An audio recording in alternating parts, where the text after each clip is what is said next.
Bonjour, c'est Amélie, bienvenue pour une nouvelle vidéo. Aujourd'hui, je vais vous exposer comment on peut devenir coach sportif en France et en Suisse.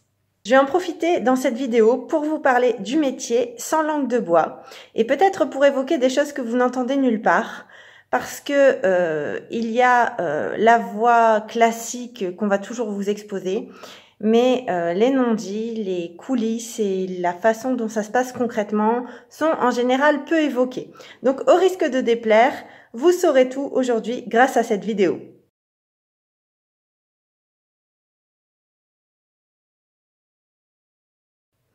Donc je vais d'abord commencer par les filières et je vous propose de commencer par la Suisse parce que finalement c'est un pays où c'est simple, il y a toujours énormément de règles et les choses sont finalement très simples. Vous avez dans un premier temps la possibilité de passer une formation, donc ce qu'on appelle le module de base, qui va vous permettre de vous donner finalement les bases en anatomie, physiologie, biomécanique. Si vous n'avez pas ce module de base, vous ne pouvez pas continuer sur d'autres modules que vous pouvez acheter. Donc soit le FTI qui va vous permettre d'être coach sur plateau musculation, ou le GFI qui vous permet d'être coach en cours collectif. Si vous voulez aller plus loin, vous pouvez également prendre un module de perfectionnement pour être personal trainer.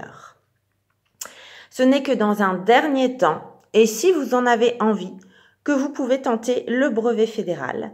Mais celui-ci n'est pas nécessaire dans un premier temps si vous souhaitez travailler dans les clubs. Donc il faut savoir que là-bas, il y a des labels santé qui permettent à certaines personnes d'être remboursées par les mutuelles avec le sport. Donc c'est pour ça que même si normalement il ne faut rien pour travailler, de plus en plus les clubs vous demanderont ces fameuses certifications GFI ou FTI, donc tout dépend de votre choix.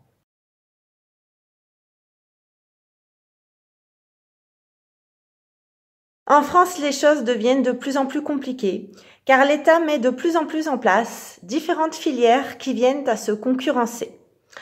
Donc, vous avez plusieurs possibilités. Vous pouvez d'abord passer une licence métier de la forme en STAPS, qui va vous permettre d'exercer. Faites attention, par contre, la licence d'entraînement sportif peine énormément à être reconnue.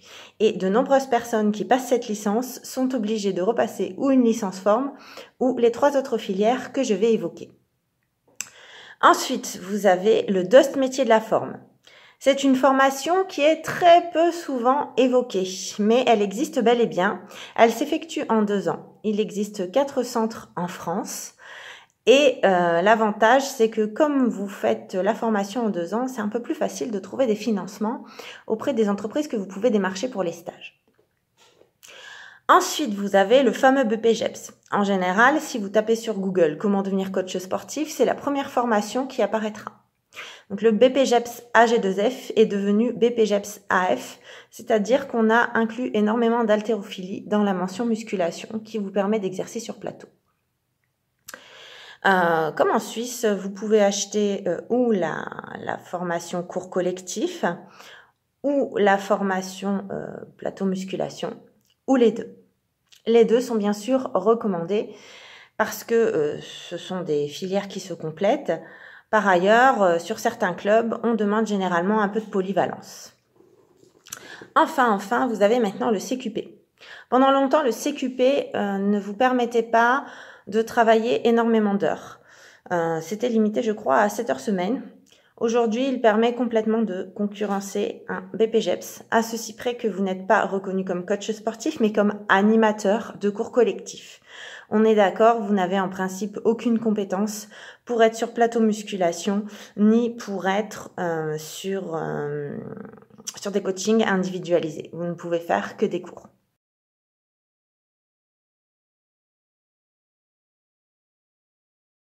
Alors voyons d'abord comment ça se passe concrètement en Suisse. Le système est très bien fait parce que c'est un pays qui vous permet de travailler la semaine et de vous former le week-end, généralement le vendredi, samedi et dimanche. Donc vous n'avez pas toutes les complications qu'on va voir et qui existent en France qui vous empêchent clairement de travailler pour pouvoir vous reconvertir. C'est une excellente formation qui va pas favoriser le bourrage de crâne, mais qui va clairement vous donner l'essentiel.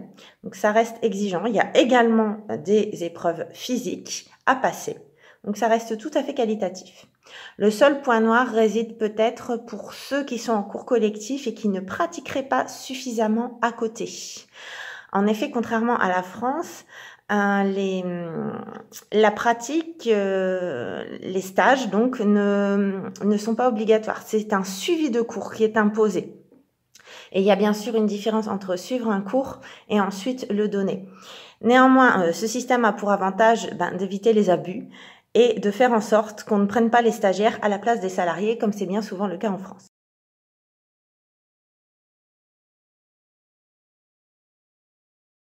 Concernant la France, il va être difficile pour moi d'évoquer les filières que je n'ai pas faites. Néanmoins, je peux vous dire quand même grosso modo et à la louche ce qui convient et ce qui ne convient pas. Donc la licence, je crois, sauf erreur, et s'il y a une erreur, n'hésitez pas à commenter et à me corriger en commentaire. Je pense que vous avez le choix de votre investissement au niveau des stages et au niveau de la pratique. Donc quelqu'un qui voudrait moins pratiquer ou moins aller en cours, forcément là on est plus sur un système de faculté. Néanmoins, ça reste une bonne formation. Moi j'ai en tout cas rencontré beaucoup de licences formes qui étaient particulièrement bien formées. En général, mais malheureusement, je dirais comme dans toutes les filières maintenant en France, et on va reprendre le sujet un peu plus tard, on a assez facilement son diplôme quand même. Et on va voir quel problème cela peut poser. Et c'est en cela que je vous disais au début de la vidéo que je n'aurai pas de langue de bois avec vous. Car le but d'une formation, c'est bien sûr de travailler, et on va voir les travers du système français. Au niveau du CQP, eh bien, le souci, je dirais, c'est que vous n'avez pas forcément assez d'heures pour maîtriser l'anatomie, la physiologie et pour aussi pratiquer. C'est un système allégé qui permet finalement de garder son travail. Mais le souci, c'est que il ne suffit pas d'acheter une formation pour devenir un bon prof. Il faut aussi beaucoup pratiquer en amont. Et ce problème se retrouve de toute façon de plus en plus en BPGEPS. Pendant plusieurs années, ce système restait tout à fait qualitatif. Seuls les CREPS pouvaient dispenser cette formation. Et on était particulièrement exigeant au niveau de la sélection. Donc les gens devaient bien sûr pratiquer avant d'être à l'aise, avoir un niveau physique irréprochable. Les contenus étaient également différents. Aujourd'hui, le souci, c'est qu'en France, la formation est devenue un business. Et vous avez aussi énormément de centres de formation complètement bidons qui ouvrent juste pour avoir des subventions d'État et qui donneront le diplôme parfois à des personnes qui ne le méritent pas, tout simplement parce que plus le taux de réussite est important, plus les subventions sont également importantes. Ajoutez à cela une mentalité, et je me permets de comparer puisque je connais les deux systèmes, une mentalité donc qui ne favorise pas toujours dans certains centres de formation l'excellence. Vous pouvez avoir donc des formateurs qui ne sont pas bons du tout et qui vont plutôt mettre des bâtons dans les roues à ceux qui savent se débrouiller et au contraire donner le diplôme à des gens qui ne savent absolument pas travailler.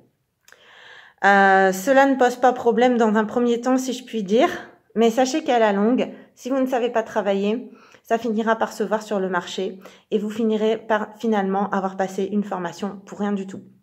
Aujourd'hui, on berce beaucoup les gens d'illusions quant au fait qu'il suffirait d'entrer en formation. D'ailleurs, de nombreux centres qui ouvrent ont des conditions d'examen qui sont tellement allégées que finalement ce n'est pas représentatif. Qu'on soit bien d'accord, si vous n'avez pas un niveau physique préalable, vous allez plus vite fatiguer si vous devez enchaîner plusieurs heures de cours pour pouvoir vivre tout simplement. Donc vous allez fatiguer, vous n'allez pas être capable de suivre le rythme et donc vous n'allez pas être capable tout simplement de vivre de votre métier. Par ailleurs, si vous ne savez pas donner des cours de qualité, ça peut passer chez certains adhérents, chez certains clients, mais chez des personnes qui sont expérimentées, qui font du fitness depuis très longtemps, sachez que vous serez très vite décrédibilisé. Donc le système n'encourage pas énormément les choses, le but d'une formation étant à mon sens de pouvoir travailler derrière.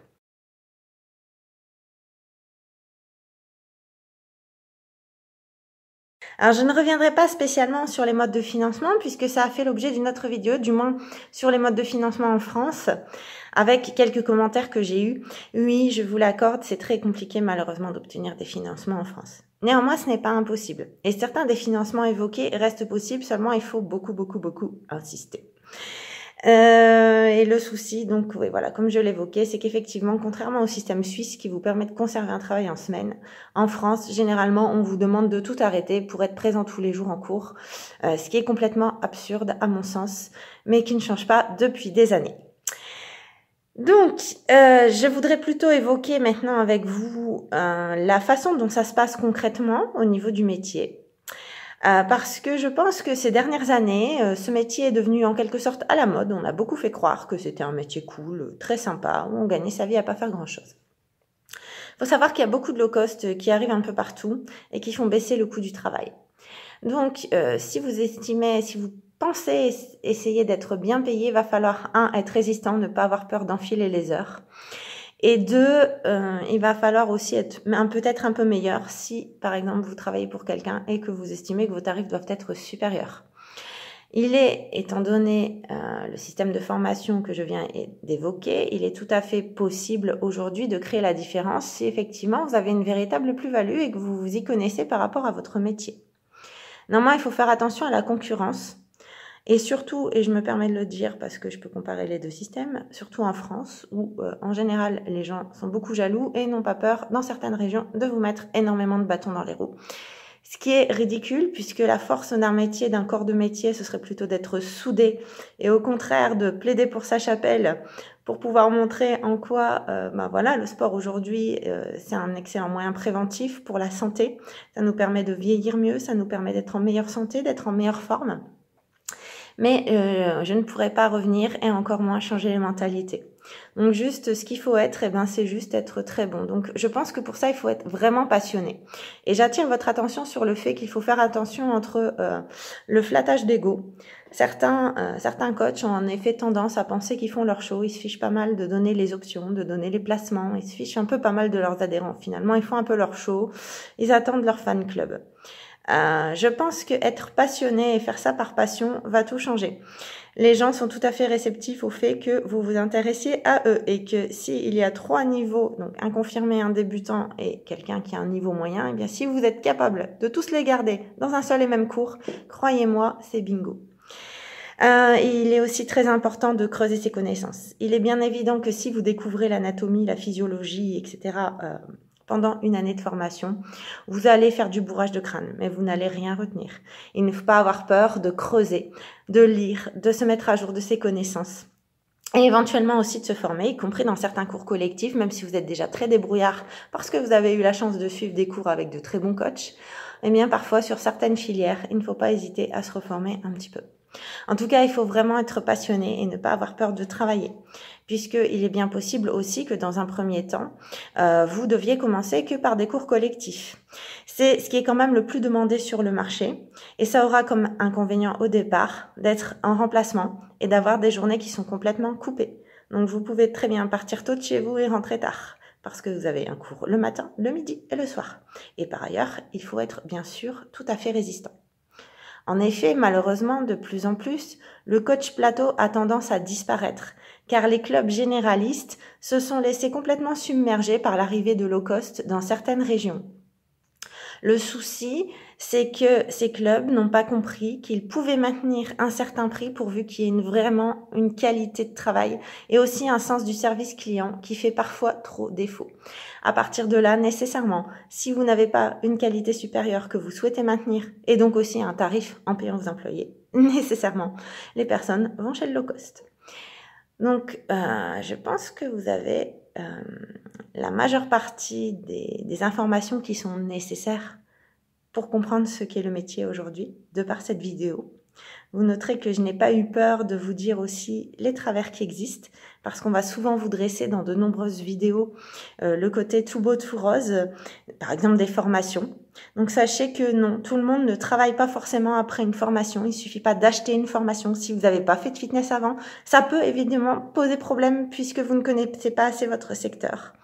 Et par ailleurs, ça crée aussi, en tout cas je parle en connaissance de cause, en France il y a aussi souvent en formation une ambiance assez nauséabonde, quelle que soit la filière, et en particulier sur les BPGEPS et les CQP, parce que justement, on permet de plus en plus à des personnes de rentrer sans connaître le métier, sans avoir forcément un véritable travail qualitatif.